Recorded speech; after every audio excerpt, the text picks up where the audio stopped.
Action News investigators first exposed details of this investigation back in December. Tonight, we're breaking new ground with something even the police don't have. These guys accused of being rogue cops were actually caught on tape during a drug raid. We've got the recording, and it's not flattering for these cops who are now facing criminal charges. You're watching a performance by a rock band called One, Others Not Equal. But this story isn't about heavy metal. It's about allegations of heavy-handed and unprofessional police tactics. The lead singer, Rudy Simpson, says he was a victim of these tactics in a drug raid at his home. It all centers around this man, State Police Lieutenant Luke Davis, who's now facing corruption charges.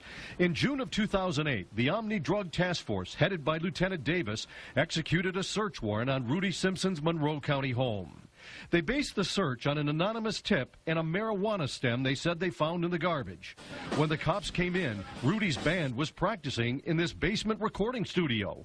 What the police didn't know is that the microphones were hot and everything was being recorded. Take a listen. Recording studio? Hope they're not mixing. But they were mixing, and two cops take turns singing on the mic, not knowing the whole thing is being recorded. I love rock and roll. Looking back on the memory.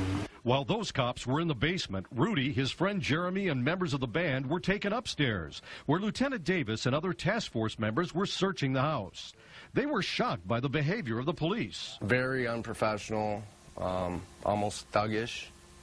I felt violated and almost like if it was a game to them. Going into kitchen cabinets, eating cookies, and going in the refrigerator, eating stuff out of the refrigerator. It was very unprofessional. And it wasn't exactly a big drug haul for the cops either.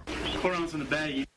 They found a quarter-ounce of marijuana, 12 small seedlings in a pot they claimed were marijuana, and a half a pain pill that Rudy later produced a prescription for. These guys say the police seemed more interested in Rudy's stuff than they were in the drugs they found. Basically what I heard them talking about was what equipment, what materialistic stuff could they take out of my house. It seems like, yeah, that they were just trying to figure out what they could come out of here with. And now, hear it for yourself, caught on the band's equipment that the cops don't know was recording. What do you think?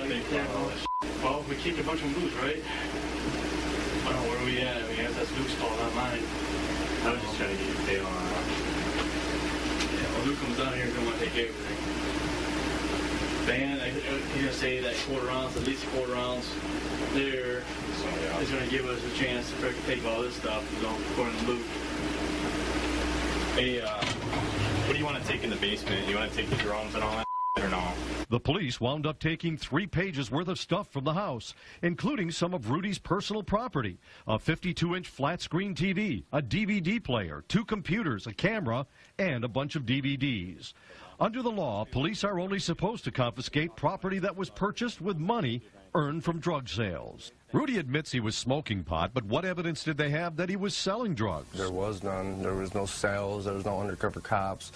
There was nothing on paper. It was basically an anonymous tip, they said. The Luke Davis corruption charges raise serious questions, not only about the conduct of police officers, but also about Michigan's drug forfeiture laws. This report from a group called the Institute for Justice, Policing for Profit, rates all the states for their forfeiture laws. Michigan gets a D-. In Michigan, in a drug raid, they can take your property just with probable cause. In a lot of states, the burden is a lot higher, proof beyond a reasonable doubt. What drives a lot of the forfeiture abuse in Michigan is the fact that under state law enforcement is entitled to keep 100% of all the property that they seize. In Michigan, they can even take your property without charging you with a crime. And I've learned that's what investigators are alleging happened in the Luke Davis case. Rudy Simpson was charged for the marijuana and a half a pain pill, even though he had a prescription for the pain pill. Simpson had another marijuana charge from 10 years earlier, and he says the prosecutor was playing hardball. You either take the charge for the half Loracet from the prescription I had, or we're going to hit you as a habitual, and you're looking at prison time for a quarter ounce of weed. Rudy Simpson says he had no choice. He pled guilty and did some time in a halfway house. He says he decided to come forward and tell his story to Channel 7 after seeing our investigation on Luke Davis back in December. Rudy Simpson claims the Omni Narcotics crew also took $400 in cash and a gold ring that was never even listed on the search warrant return. That allegation was denied by the prosecutor in court records. Scott Lewis, Channel 7 Action News.